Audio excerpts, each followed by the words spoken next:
Jim Cramer just screwed us all, saying crypto is due for a push on the way up. Damn it, Cramer, just stay the hell out of crypto. We're also going to talk about that XRP ETF versus the basket. Which one are you going to get into? I'll tell you which one I'm looking at. We're going to talk about a big crypto shutting down, but the chain remains open. Stablecoin juice, price action, I say lots of naughty things, so here's your warning. along with proof that I have a wife and I don't just travel with my mom and kids. And the comments are the best. Let me share one for you. She's a ginger. I have a ginger. Yes, my wife is South Side Irish, and don't get tequila in that girl. She'll flip you off. Doprophilic says, "Why are you taking pictures of random pedestrians, Klaus? Kind of creepy. Clearly AI. Could be a bot." Yeah, my wife went home yesterday, and my daughter joined me yesterday. My daughter and I are going to be hanging out in Guatemala City, and we're going to be going to a little bit of Antigua. Now, before we get into the crypto news, like Cramer screwing us over, but this has to do with Jamie Dimon and the $1.5 trillion initiative. Ooh, yes, you heard me. $1.5 trillion initiative. We go to your comments. Why? Because even on vacation, you, the viewer, matter most. Jeremy Touche starting us off, dropping support on the channel. Thank you, Jeremy, for the support. This is Klaus, still the best in the crypto space. Honest and real. Hit the like, subscribe, and share. Yes, please help out with the subs. This channel has gotten absolutely torched since the government shutdown happened. So many people saying, bro, I'm out till the government opens back up. And I get it. I get it. But like I said, if you don't mind hitting the sub button, if you haven't already, I'd greatly appreciate it. Mr. Fantastic has a question, and I'm going to answer it. He says, my thing is this. Do I want to buy more XRP or invest in XRPN, that Evernorth one, or an ETF? I think me holding XRP itself is probably the best option. I got a feeling this is going to be unbelievable in 2026 unless it's brought through an ETF or XRPM. I'm going to talk about that. In fact, here, let's do this. Let's talk about that. Okay, so you got some options here. Right now, the experts are saying that market bigs are going to want to do a basket, okay? They're going to want to do the ETFs that have BTC, ETH, XRP, SOL, ADA, all that kind of stuff in one ETF, that they're going to want to spread their risk around. And I'm kind of along the lines with that. But then again, why would I get into a crypto ETF if I want to spread the risk, right? If I wanted something safe, right? Something with a little bit more spread to it, I would just pick an ETF from another sector, maybe a banking sector, maybe a housing sector, something like that. But if I'm going to go crypto, I'm going to go direct. I'm still a big fan of XRP directly. Now, in terms of that XRPN thing now with Evernorth, that's a different demon, and here's why. Think of MicroStrategy, now known as Strategy, right? Their stock is outperforming the price of BTC. And essentially, Strategy is just a BTC holding company. So they're seeing more gains from their stock than BTC holding directly. So if we get into Evernorth XRPN, do we get the same benefit where we pump more than XRP? See, I'm thinking more and more about that Evernorth thing. Don't get me wrong. Love native asset XRP. The ETF basket ones, I might throw a little into that. But that Evernorth one, man, that's kind of catching my attention. Thank you, Mr. Fantastic, for asking. And let me know what y'all want to do down below. Would you rather get into like a spread out basket ETF for crypto, or are you just going to go native token? Or are you going to go direct XRP ETF? That's not a bad idea for an IRA, is it? Bull Power 62 says, I haven't touched base with Klaus for a week or so. It's bloody great to see he's still firing on all cylinders despite being an R&R. Great fit, Klaus. Yeah, even while on vacation, I bring you the news. And for real, I understand so many people's frustrations now with price action. But remember, what's my job? No matter how bad or how good things are, I want you to count on me for the news. Bitcoin, 108,069 ETH is 3811. BNB is under 1100 at 10,071. XRP at 238. While what everyone Doge is under 20 cents. Interesting. Doge has had a little bit of a problem here. In fact, if you look at the altcoins, meme is kind of far away from all-time highs, where a bunch of others are fairly close. Altcoin season index, yeah, we slid a little bit right now to 26 out of 100. Volume, 200 billion right now on this Wednesday. Oh, happy hump day, everyone. And no, this is not an AI generated picture of my wife. That's actually her hanging out with a San Martin bag, one of the best restaurants in Guatemala City. And they have them in a whole bunch of zones. Seriously. All right. Sorry. I'll get into the crypto news. All right, we talked about the baskets. Now, Cadena. Cadena shuts down operations amid market pressure. I don't give a shit about them, and you shouldn't give a shit about them. But what you should care about, though, is what happens to the blockchain. Let's pretend, okay? We're going to use this as an example, and we're going to kind of work through a few situations. We're going to talk about Ripple, and we're going to talk about Stellar, okay? Cadena, the blockchain platform known for its hybrid proof of work smart contract network, has announced it's an immediate halt to all business operations and active maintenance. The company cited unfavorable market conditions as the reason for the shutdown, marking a significant turn for one of the few proof of work projects emphasizing scalability and smart contract functionality. Here is their announcement, okay? We're tremendously gracious, blah, blah, blah, blah, blah, blah, blah, blah. Okay, but think about this, though. What happens to their chain? What would happen if Stellar were to go under? What would happen if Ripple were under? Not that I'm saying Stellar or Ripple were, but what would happen? Well, guess what? The chains are decentralized. Cadena's chain, decentralized. So even if the company goes poo-poo, the chain is still active. If Ripple were to somehow go belly up because maybe they started betting on Jim Cramer stock picks, I got Cramer coverage later, well, XRPL would still go on. Same thing for Stellar. Stellar said that they eventually just want to get all of their lumens into circulation and, kind of let the chain do its thing. But if Stellar were to go under, guess what? The Stellar chain would still continue. So yes, companies that support these chains may go under, some of them may grow, but the chains are decentralized and they will stick around. That's why it's important to follow the building on these chains, because if the company that supports it go away, then the chain is left supporting itself. Stablecoins become the global macroeconomic force as transactions reach 46 trillion. Think about that number out loud. Transactions reach 46 trillion for stablecoins.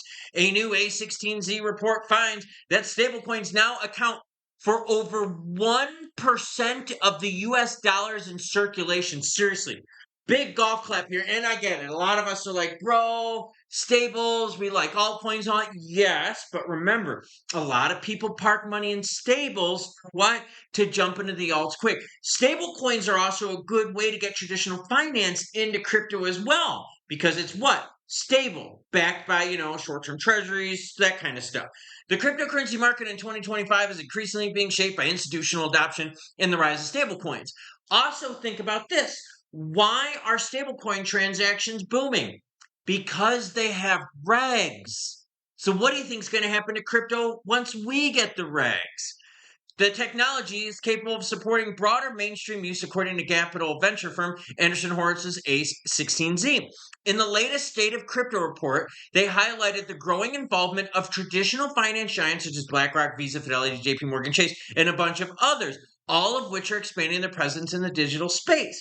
I'm thinking that once we get those regs, you're going to see the bigs jump even more. Now, look, we know behind the scenes, these big players, these big banks, are already building and working with the companies that we love. A lot of them because of NDAs, right, are being quiet about it, and we understand that they have to, or else they get into big legal trouble. But once the regs happen, they can start talking about it. They can start doing things about it. When we saw the Stablecoin Genius Act bill get passed, within hours, companies were announcing, we're launching this product next week. And you're like, yo, you didn't just build this now. You've been doing this for a while. But they had to wait for the regs to come along so that they were protected.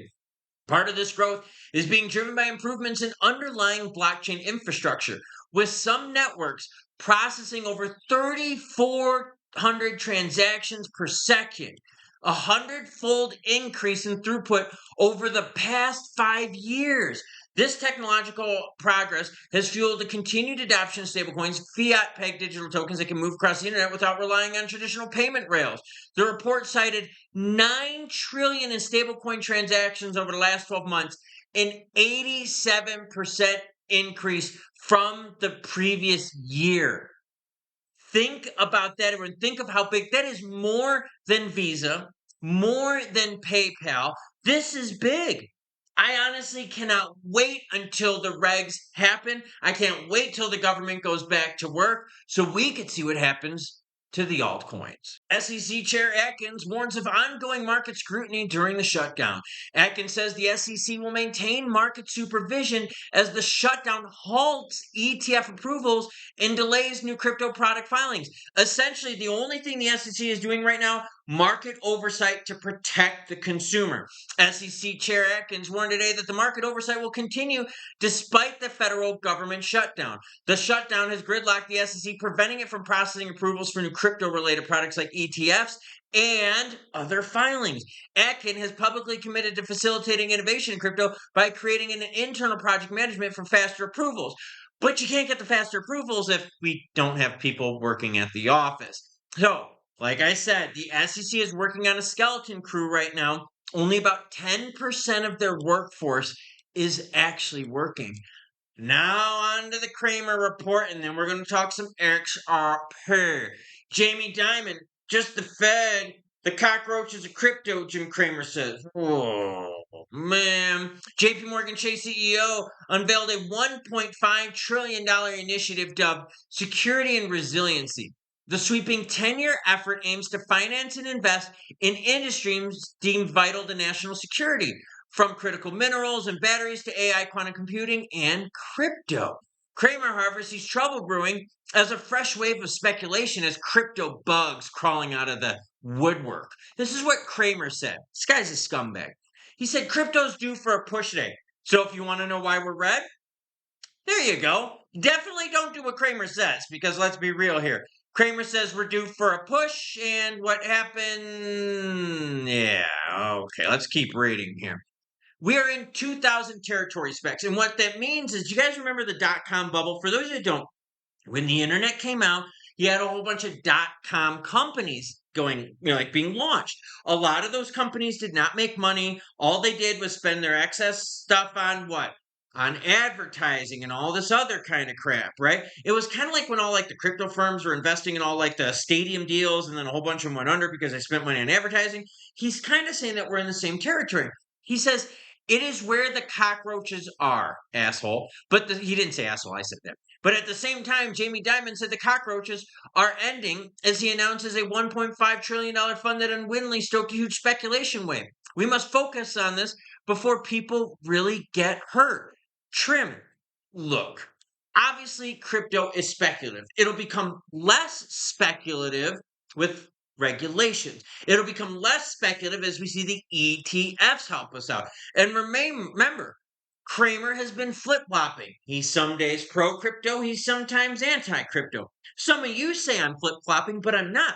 I'm always pro-crypto, but I bring you good news and bad news. That's not me flip-flopping, that's me doing my job as a crypto reporter. So again, Cramer's screwing us, saying that we're due for a push today, calling us cockroaches and that we're in a speculative bubble very close to 2000.com action. And honestly, this man should just shut his fucking mouth. XRP. All right, this is what I got up on the screen, all right? We're talking about right before September to now. About a month I've got up on the screen. We've got the crash right here in the middle. You notice we're kind of right where we were when the market rebounded from that crash. We've had some problems with XRP maintaining anything north of 250, but then again, the market is like, yo, we don't want 220 XRP. We believe the value should be higher. Now, what I'm looking at specifically for XRP is how do we tackle this next week now that more and more people out there are expecting the government shutdown to continue. Some of y'all are saying Thanksgiving. If this goes on to Thanksgiving, I think a lot of you out here are going to have opportunities to use this time frame to adjust any buying with highs and adjust your DCAs, right? I really think that if this keeps going the way it's going, you're going to see some real scary things. Because think, if you have one more nasty thing from the United States and China, you know we're going down quick again. We have something else pop up, we know we're going down again. Fed rate cut, I don't know if that's enough strength to outdo the poop sandwich we've been going through. So for those of you that were caught in some of these high buying at the tips or maybe FOMOing a little bit, This is going to be a good time for you, in my opinion, to bring those averages on down. Volume for XRP, $4.49 billion in the last 24 hours. We're currently sitting at 2.37 right now. And remember, everyone, ETFs are coming. XRP is listed with some of the basket ETFs. XRP has a whole bunch of solo ETFs. And the market, once we get that SEC open, is going to be flooded with a whole bunch of opportunities. And I got to be honest with you, the Evernorth thing really has me thinking here, because I've seen how well strategy stock MSTR has performed against Bitcoin. It is way outperforming BTC. In fact, that's one of the things Michael Saylor talks about all the time, saying, yo, look at MSTR stock. We're outperforming what we're hodling. So would Evernorth stock be the same thing?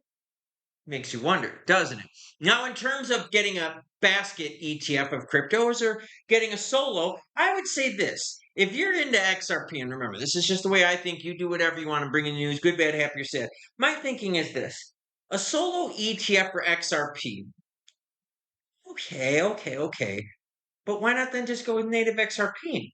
But then again, if traditional finance wants all the protections from the SEC and traditional finance doesn't want to get into native token and they want to get into the ETF, well, you saw exactly what happened with those BTC ETFs. They frickin' roared. In fact, we've seen that they've garnered numbers faster than gold has. So those ETF plays may have something in there we all want to pay attention to. And that thing we want to pay attention to is, how interested is traditional finance? Right now, we don't know, because with the SEC being shut down, we're just kind of sitting on our hands. I'm not sitting on my hands. My hands are right here. Here, look, I'll sit on my hands for a second. Okay, no, I don't want to sit on my hands. But once the SEC is open again, you're going to see a whole bunch of choices. And I think you're going to see a bunch of players out there jump into direct ETF coverage, basket coverage, which I think is kind of a cool idea, right? If you want the lowest risk thing, the basket would be the way to go for it. But if you want direct exposure, native tokens where it's at, if you want quasi-direct exposure through the protection of the SEC, then an XRP dedicated ETF would be it. And if you want to play the game that MicroStrategy is, I keep saying MicroStrategy, then that Evernorth one is something we got to look at. And I don't know, the more I think about it, the more I'm sitting here thinking, you know what? That might not be a bad idea. Look at the bigs backing Evernorth. Interesting. But let me know what your thoughts are down below. Would you rather do a basket? Would you rather do a solo XRP ETF? Are you going to say screw it and just deal with native token? Or are you getting in on that Evernorth action? I have a feeling a lot of you are going to be getting into that Evernorth action, and it's got me thinking, maybe it's time for me to open up my own XRP treasury reserve. Interesting. Maybe something I got to tackle once I get back to Los Estados Unidos. But while I'm in Guatemala, I've been posting on my other channel food, butt pictures of my wife, which may be AI generated. I don't know. Maybe my wife is AI generated. I will say, though, when she flips me off after having a whole bunch of tequila, that's not AI generated. I have no lie seen my wife slam down tequila, bust open the bedroom door, give me the double middle finger, and then tell us all she was going to bed. Love my wife, but yo, keep them Irish gals away from the tequila. Those two things just don't mix. But check out that second channel, because I'm posting a whole bunch of Guatemala stuff. And when I get back home, I'm going to post some long form content in regards to that. Crypto stuff, well, this is your place where I hear. So you hit the subscribe button, notification bell, so you don't miss out. Choo choo what? Well, it looks like Hoovie's going to be spending an ass shit ton of money on getting a little clutch action done. But me, I'm saying choo choo bitches.